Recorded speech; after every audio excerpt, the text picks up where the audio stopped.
Hello everyone, আমি Neha, brown girl Neha, তোমাদের সকলকে স্বাগত। তো আজকে আমি যাচ্ছি রথ মানে জগন্নাথ দেবকে দেখতে। তো এখন তো ওই রথের 7 দিন চলছে। তো আমি আর মা আর দিদিভাই যাচ্ছি হলো ওই জগন্নাথ দেবকে দেখতে। যারা শিলিগুড়িতে থাকো তারা তো শিল্পী ঘিয়ের নাম শুনেছই।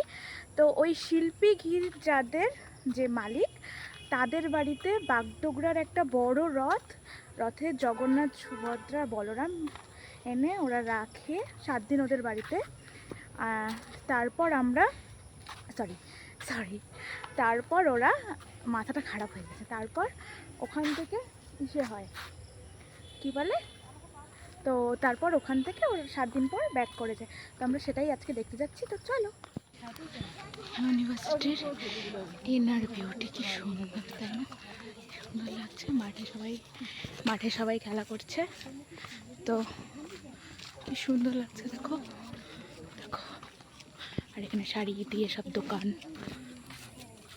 জায়গাটা দেখো জাস্ট কি সুন্দর। ওই দেখো ওই দুটো মহিলা, মানে আমার মা আর দিদি। আর এই জায়গাটা দেখো কি সুন্দর, পুরো সবুজে ঘেরা। তো এই রাস্তাটা কি দারুণ। এটাই হলো নর্থ বেঙ্গল ইউনিভার্সিটির ইনার বিউটি। এত সুন্দর লাগে। আমি প্রাউড যে আমি এখানে থাকি, আমি সত্যিই প্রাউড। বাট প্রাউড হয়েও কী করবো, সবাই এখানে বাইরে থেকে মর্নিং ওয়াক করতে আসে, আমি কিছুই করি না, ল্যাদ খাই বাড়িতে বসে বসে। এই দেখো এর পাশে হলো আমাদের নর্থ বেঙ্গল ইউনিভার্সিটির মিউজিয়ামটা। আর এই পাশে হলো খেলাঘর। তো এই খেলাঘরে অনেক কিছু শেখানো হয়, ক্যারাটে থেকে এখন বাস্কেটবল খেলা হচ্ছে, আর অনেক কিছু শেখানো হয় এখানে। তো ফাইনালি আমরা চলে এসেছি সেই জায়গায়, তোমাদেরকেও দেখাবো, চলো যাচ্ছি। প্রায় চলে এসেছি। ওই যে দেখো কমলা কালারের যে গেটটা দেখতে পাচ্ছ, কমলা কালারের কাপড় টাঙানো, ওটাই। আর শুনতেও পাচ্ছ নিশ্চয়ই কীর্তনের আওয়াজ।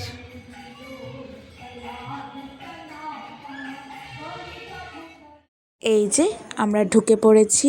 আর এই দেখো দিদিভাইকে বললাম তো একটু তাকার, ভিতরটা দেখো কত বড় করে সাজিয়েছে। আর এই দেখো এখানে কীর্তন হচ্ছিল। আমি ভিডিওতে সাউন্ড অফ করে দিয়েছি, কারণ কীর্তনের আওয়াজে যদি কপিরাইট চলে আসে তার জন্য।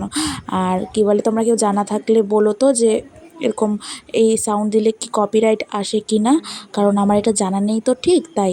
আর এখানে একটা স্টল মতো বসেছিল, তো ওই স্টল থেকে আমি একটা গোপুর চাবির রিং কিনে নিয়েছি। কি সুন্দর চাবির রিংটা, দেখো তোমাদেরও ভালো লাগবে।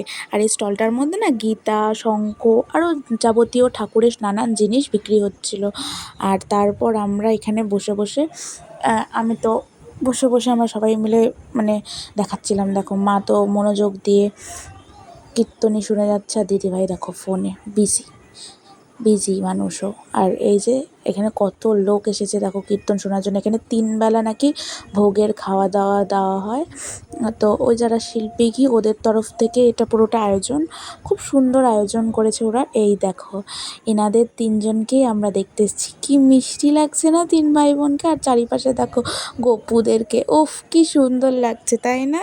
আমার তো চোখটা সেই লাগছিল, চোখটা জুড়িয়ে যাচ্ছিল, এত ভালো লাগছিল।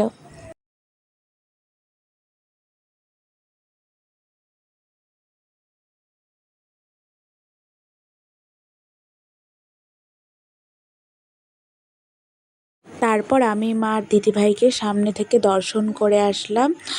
কি ভালো লাগছে সামনে থেকে দর্শন করতে, আর তোমাদেরকেও দেখালাম কি সুন্দর লাগছে, তাই না? শিব মন্দিরের উদ্দেশ্যে রওনা দিচ্ছি। আর আজকের আকাশটা দেখো, পুরো থমথমে আজকের আকাশটা। আর আমরা শিব মন্দিরে যাচ্ছি এখন। মা বেটি ওরা সবসময় একসাথে থাকে, আমি সবসময় আলাদা থাকি, যাই হোক ওরা আমাকে পর করে দিয়েছে। নাও জোকস অ্যাপার্ট। দেখো শিব মন্দির বাজারে কি পরিমাণ ভিড়।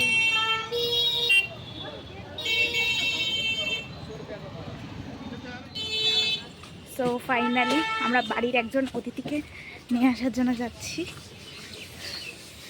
এই স্টোরিটা পরে বলবো তোমাদের।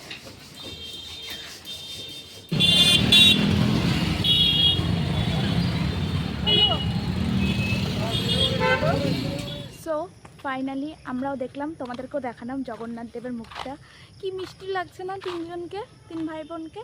আর ওই গোপুগুলোও কি সুন্দর, তাই না? আর আমি ওখান থেকে একটা গোপুর চাবির রিং কিনেছি। আর আমার গোপু নেওয়ার খুব শখ, বাট আমরা বাড়িতে তিনজনই মেসো, তিনজনই বিজি থাকি, তো গোপুকে তো সারাদিন সেবা দিতে হয় 3 বেলা।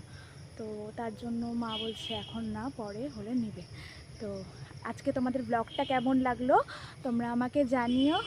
আর আমার ভিডিওগুলো যদি তোমাদের ভালো লাগে তো like, comment, share and subscribe করে দিও আমার চ্যানেলটা। টাটা।